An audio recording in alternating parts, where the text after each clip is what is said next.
Hello, everybody, and welcome to the first stream of Deadline Day. It's not been a particularly busy one. We've got our first piece of sort of breaking news to do with Posh, and that is that one of the favourites from last season, Jadel Katongo, may be rejoining on a loan deal from Manchester City. So we'll be here briefly to discuss that news. I'm joined by Tobber, and then we have a guest from Up the Poshcast, Lods, who will give his view on Jadel Katongo as well. So we'll be discussing that on Deadline Day here on Borrow My Mind.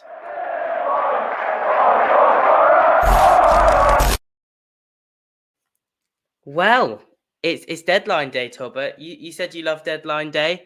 Have you enjoyed this one so far? I know it's not been the busiest in terms of posh news, has it? Nah, but I didn't expect us to go out there and sign loads and loads of players today. I didn't expect us one because I know D-Mac's been saying on Twitter there won't be one today. But we all know we can't really trust that man. But nah, Katongo, I'll be very happy with that, mate. Yeah, Lods, did you think we were going to sign someone today, or were you one of the more negative ones that didn't think we were going to get anyone in? No, I was confident that we were signing centre-back. We've been saying it for weeks now that we were still looking for one. Whether it was going to be a permanent or on loan was something I was unsure of. But I think Dara tweeted a couple of hours ago that we were looking at a loan deal. And it seems like the name of that centre-back has just been announced, which I'm sure you're going to talk about. Yeah, so obviously Jadel Katongo was with us last season. We were a big fan. Sorry, Mr. O'Brien. Yeah, so the stories from Footy Insider, they're not necessarily always the best source in terms of news, but generally they get stuff right. They definitely do have some sources. And this does seem like a story that makes sense to come out on Deadline Day. You know, Lods just touched on there that Dara has mentioned his need to sign a loan player, that there's not going to be a permanent transfer. And now, Tobber, it looks like last season's Katongo is going to be back. So, first of all, Tobber, did you rate Katongo, or was he one that you really liked last season? He's one of those players that grew on me because at the start of the season I didn't think he was very good, to be honest. And was it Blackpool he played in midfield? I might be wrong. Yeah.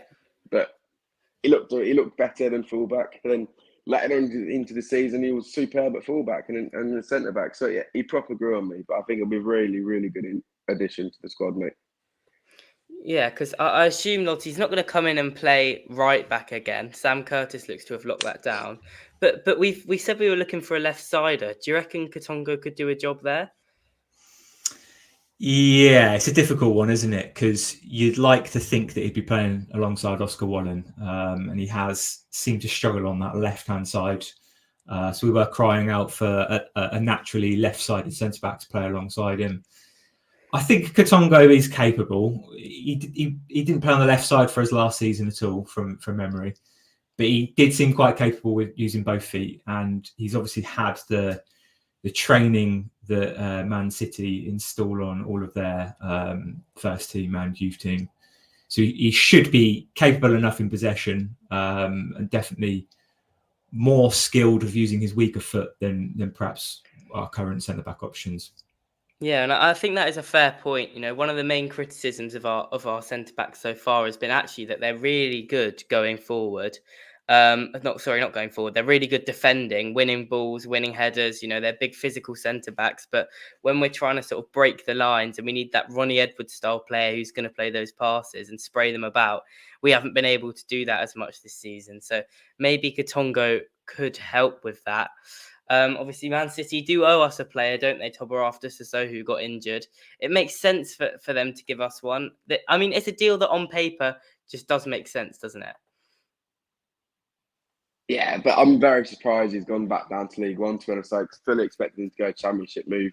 He's a top 10 Championship player, and he should not be playing in this league. But I'm not going to say no to Jadel Katongo. Yeah, 100%. And it's that sort of continuity as well, isn't it? Obviously, last season we had such a good season. We had such a good style of play. Do you reckon Lods Jadel Katongo will help the players that are the new players that are maybe struggling as it stands to adopt the new play style? Do you reckon him sort of being here last season, seeing it, done it, will help the new squad? I'm not sure it will necessarily help the new squad, but it will give us more options. He was quite versatile, playing centre back, right back, midfield. So even if he doesn't get in as the first choice, I think we'd be quite confident he can play multiple positions. he was under fire quite a bit when he first came in for Kyoto for not being as much of a threat on the right hand side and not having that relationship with Poku, but that seemed to develop over time. So him having that relationship with Poku, whether he plays right back or midfield, will definitely help. And then, yeah, like you said, you've got inexperience with Dornelli and inexperience with Sam Curtis, who admittedly has looked very good. He can help them with playing the way if they are struggling. Yeah. Mr. O'Brien has a question. He says, "Who's the unlucky one that drops out for him?" Tobba, if you're Dan Ferguson, who are you swapping for Jadel Katongo? It's a tough one because if Nevet's back from injury, I would like to see a bit of him. Are we under the impression that Katongo is going at centre back then? I mean, I assume so. It's likely, isn't it? He's not going to go in at right back for Curtis, who's been arguably our player of the season so far. That's tough because our centre backs ain't been terrible this season. But I would drop out Manny Fernandez because he's the worst one out of the two, in my opinion. And I think Wallen, I would like to see Wallen get comfortable in that position and start every week. Yeah, Lods, obviously Dara's just responded to the link on Twitter, just with the word behave and a cry laughing emoji. We can't read much into that, can we? If anything, you're going to read that the deal is happening because that's normally what he does. If it's not happening, he'll probably reply to it in 3 days' time saying no. Yeah, that's a good shout. I mean, I think you're not going to get a lot out of Darren McAntony. I don't necessarily think it's massively helpful for the mindset of the fans as well. You know, when we're seeing links to a player and then someone's atting DMAX in the comments going, "Is it true? Is he in for a medical as we speak?" And then Darren will go, "No, he had his medical an hour ago, so no, he's not in for a medical." It doesn't help the sort of nerves on deadline day. An important question for Mr. O'Brien as well for you, Tobba. What do you have for lunch, pal? I've not had my lunch. I woke up Have you 30 not? minutes ago. Oh yeah, of course you did the night shift. The night shift. I've not had anything for lunch, Mr. O'Brien. Let's cover a few other stories from League One just for now. As the subject of Tobber and food has come up again in the chat. It feels like that happens every deadline day. Is that becoming a theme? Because it happened last year, I remember, which was created a very funny clip, and it's happening again this year, where the chat want to know what you're scranning, Tobber. So I'm sure when it gets late tonight and we're all a bit delirious listening to the fact that we still haven't signed a centre back, that's going to be really fun. But no, just for you, Lods, obviously the story this morning, 9 to 10 million Birmingham have bid for Jay Stansfield, apparently. I mean, you've been a Posh fan a lot longer than we have. Have we ever had to compete with something like this in League One before? Just a team throwing around money as much as this? No is a simple answer. When we first got to League One under Dara, we were the team that was throwing money, but we weren't throwing anywhere near as much as that. We were throwing a couple of 100,000 at League Two and non-league players. They've just come in and absolutely blown any financial rules out of the water. And if they don't get promoted on the back of this season after what they've spent, I think it would be an absolute disaster for them. Yeah, I mean, that would be, the failed experiment on steroids in terms of trying to get out of League One. And maybe it was a bit of arrogance as well. Is it unlisted? Hang on. I've just got a... God, it is, yeah. Sorry to the chat. There you go.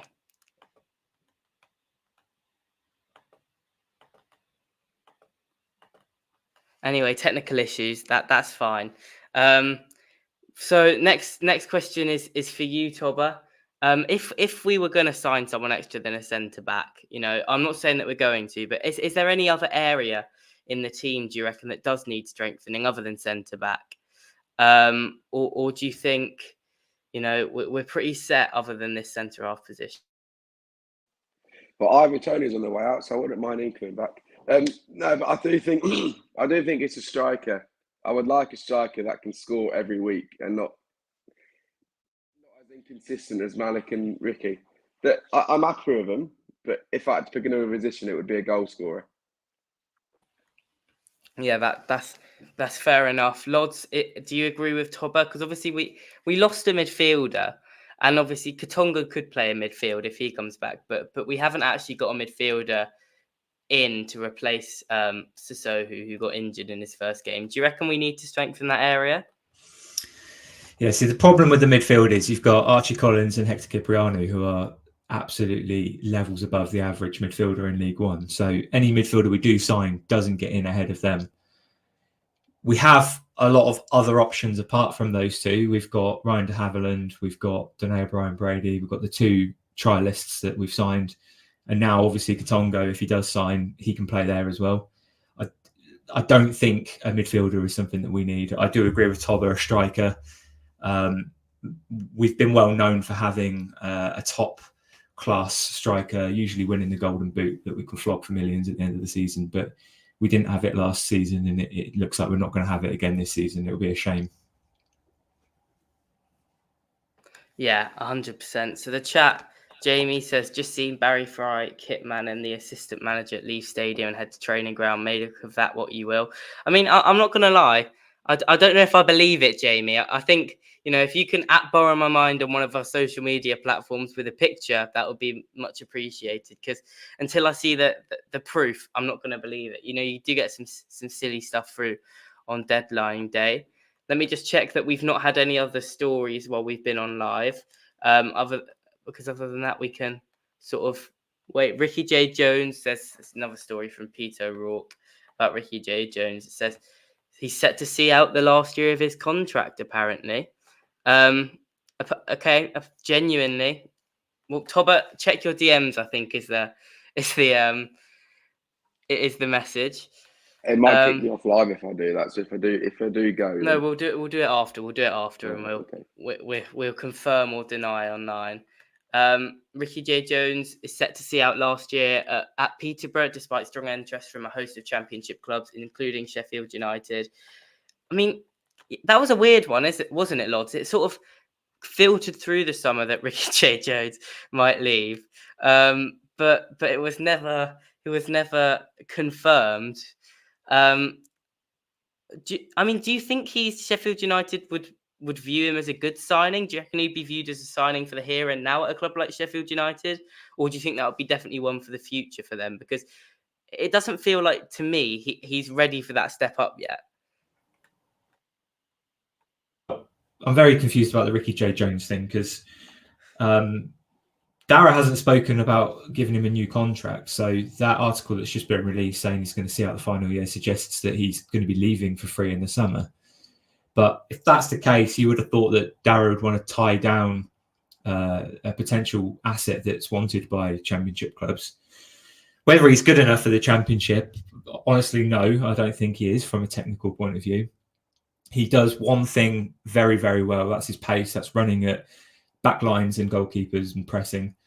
And I think his standard of pressing is probably good enough for the Premier League. So whether a team in a higher division can use that asset in a particular situation, like the last 10, 15 minutes of a game, and not worry too much about his technical ability, that might be something that they would like him for. But it didn't ever seem like he was going to be leaving us this window, which, just that article that's just been released is very confusing from my point of view. Yeah, and Lods, I'll just ask you quickly, because obviously we'll talk about this in a lot of detail on the 7:00 live show tonight. Don't miss it. But Ivan Toney supposedly looks to be off to Saudi Arabia. Sky Sports News captured him having his medical in central London earlier today. Are you disappointed that that's the way his career's gone? Would you have liked to see him at the top of the Premier League? Or do you not really care? He's not our player anymore. He can do what he wants. Yeah, to be honest, I don't really care. It is a surprise given who he was linked with over the last year or so. And I don't know if the whole betting thing has hampered that. His development might have gone in a different way if that hadn't happened. He's a similar player in terms of what he brings to the pitch. He's probably a bit old-fashioned. He's not a striker that really runs at defenders and the goalkeeper, like what I was just saying about Ricky. He might not suit the way that certain teams play, which might be why there's not many teams interested in him. Yeah, that's fair enough. I mean, I just feel from my point of view. I mean, we'll talk about this in detail later, I'm sure, but it does feel disappointing that we're not going to see him playing for one of those top 6 Premier League clubs and scoring. It feels like he'll sort of drift off into the wilderness now. Think about Ruben Neves, who was supposedly a big Premier League midfielder, and I haven't heard it. That's the first time I've heard his name in a very long time was when I just said it. I just feel like the same is going to happen to Ivan Toney, and it's disappointing. But a big sell-on is going to help reduce the debt. And when you look at where we were this time last summer with all the scary articles and people saying we're going to go bust, it's not been a bad year, has it? So yeah, we'll cut that off for now. Hopefully we'll get some more news, maybe an official announcement in the next few hours. If not, it's going to be a very long night as we wait to see if Posh will find a centre half here on Borough on My Mind. But yeah, thank you for listening for now. Sorry for a weird technical issue that means that you can only see it if you have a link. We'll try and fix that before the next live. And yeah, thank you for joining. We'll see you in a bit.